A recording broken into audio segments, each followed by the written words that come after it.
우리가 스스로를 부정적인 시각으로 바라보기 시작하면 우리는 수치심과 정죄감을 느끼게 됩니다. 자신의 검음을 뼈저리게 느껴본 사람은 그 어두운 면을 씻고 바로잡기 위해 노력하기보다 오히려 자기 자신의 소중함에 대해 포기해버리기 때문에 그 더러운 일을 계속하며 자기 자신을 더욱 망가뜨리는 경향이 있는 것이죠. 예를 들어 베드로는 예수님을 3번 부인했습니다. 그 죄책감에 부활하신 주님을 만났음에도 나는 고기 잡으러 간다 떠나버렸죠. 자기 자신이 검다고 생각하는 사람은 더욱 검은 죄악들을 행하게 된다는 예일 것입니다. 술람미 여인 또한 스스로를 검고 계달의 장막 같으며 가난한 포도원지기의 딸일 뿐이라고 스스로를 생각했습니다. 스스로의 어두움과 검음을 너무 잘 알고 있었다는 얘기죠. 엄격하고 나의 죄와 수치만을 자꾸 들추어내는 율법적이고 종교적인 사람들을 상징하는 내 어머니의 아들들은 끊임없이 미숙한 성도인 술람미 여인의 죄악되고 부족한 면만을 계속해서 들추어내고 정죄했다고 했습니다. 그렇다면 이 여인의 자기 자신에 대한 스스로의 생각과 행동은 더욱 파괴적이 되어야 할 것이라고 생각되어지는데, 이 여인은 자기 자신에 대해 비록 검으나 아름답다고 고백하고 있습니다. 초자연적인 시각 교정이 일어난 것입니다. 저는 이것이 예수님과 복음이 우리에게 하는 대표적인 일이라 믿습니다. 우리들은 모두 우리 자신이 검다는 것을 잘 알고 있습니다. 우리의 신앙과 주님을 향한 헌신은 첫 은혜를 받았을 때로부터 계속 작아지고 삭감되어지더니 이제는 내 자신에 대한 실망을 넘어 포기해버리는 지경에까지 떨어지곤 하죠. 그러면서 자연스레 검고 어두운 곳 주변을 맴돌고 있는 내 모습을 발견하게 되며 그것은 너무 익숙한 현실이 되어져 버립니다.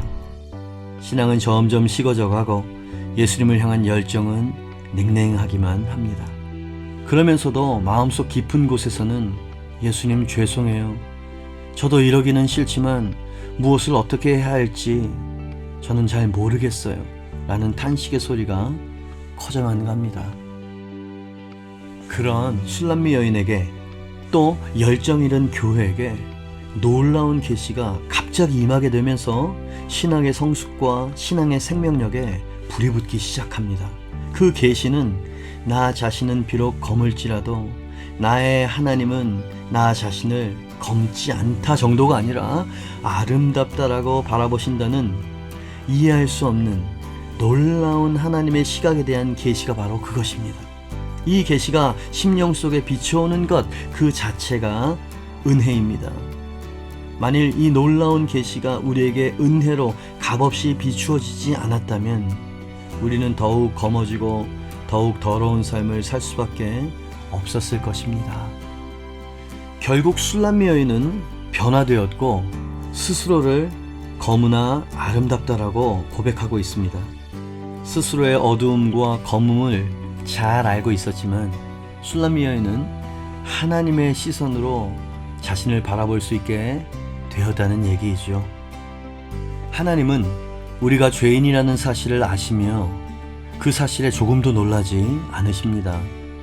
우리의 마음속이 탐욕과 미움과 시기로 가득 차 있다는 것도 주님은 잘 아십니다.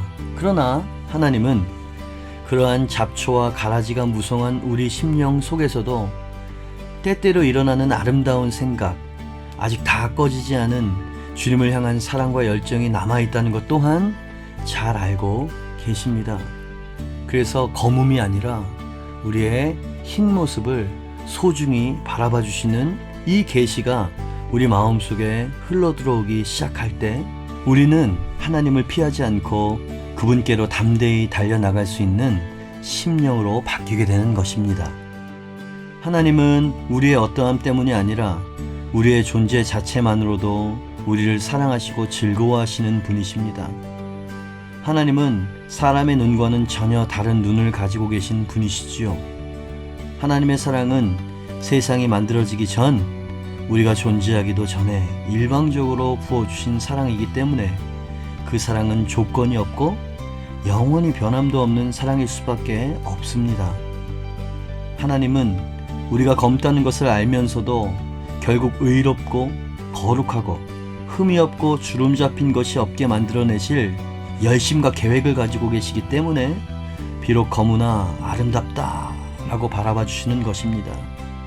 사도 바울은 하나님의 사랑을 이렇게 표현했습니다. 우리가 아직 죄인 되었을 때에 그리스도께서 우리를 위하여 죽으심으로 하나님께서 우리에 대한 자기의 사랑을 확증하셨느니라. 그런즉 누구든지 그리스도 안에 있으면 새로운 피조물이라. 이전 것은 지나갔으니 보라 새 것이 되었도다. 곧 창세전에 그리스도 안에서 우리를 택하사 우리로 사랑 안에서 그 앞에 거룩하고 흠이 없게 하시려고 그 기쁘신 뜻대로 우리를 예정하사 예수 그리스도로 말미암아 자기의 아들들이 되게 하셨으니. 이러한 하나님의 사랑을 깨닫게 될 때 우리도 술람미 여인처럼 존귀한 자기 자신을 되찾을 수 있게 됩니다. 주님의 깊고 넓고 충만한 사랑은 진정한 내 자신을 되찾게 해주며 우리의 진정한 정체성과 자존감을 일깨워 주십니다. 하나님은 우리를 왕의 식탁으로 이끌어 주십니다. 그리고 우리의 어떠함과 상관없이 우리를 아름답다, 존귀하다, 사랑한다 라고 말씀해 주십니다. 이것은 자기 최면이 아닙니다. 이것은 성경 처음부터 끝까지 동일한 선포입니다. 우리의 마음을 담아 주님께 기도할까요?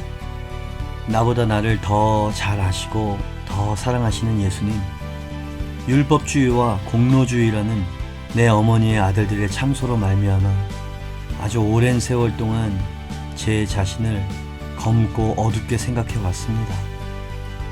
이 보이지 않는 원수의 참소는 참으로 끔찍하고 파괴적이었습니다. 그러나 9개의 어둠이 아니라 1개의 빛을, 죄로 얼룩진 검음이 아니라 주님을 향한 아직도 다 꺼지지 않은 열정과 사랑을 주목해 주시는 예수님의 눈은 너무나 고귀하십니다. 아름다우신 예수님의 사랑이 저의 마음속에 흘러들어올 때 저는 진정 아름다운 신부가 되어질 수 있음을 고백합니다. 이 얼마나 아름답고 신비한 시각 교정인지요. 저의 어떠함 때문이 아니라 예수님의 무조건적이고 일방적인 사랑으로 말미암아 저는 결국 흠과 티나 주름 잡힌 것이 없는 예수님의 성숙한 신부가 되어질 것을 믿습니다. 제게 가지고 계신 그 놀라운 계획들을 온전히 이루어 주시옵소서. 예수 그리스도 이름으로 기도합니다. 아멘.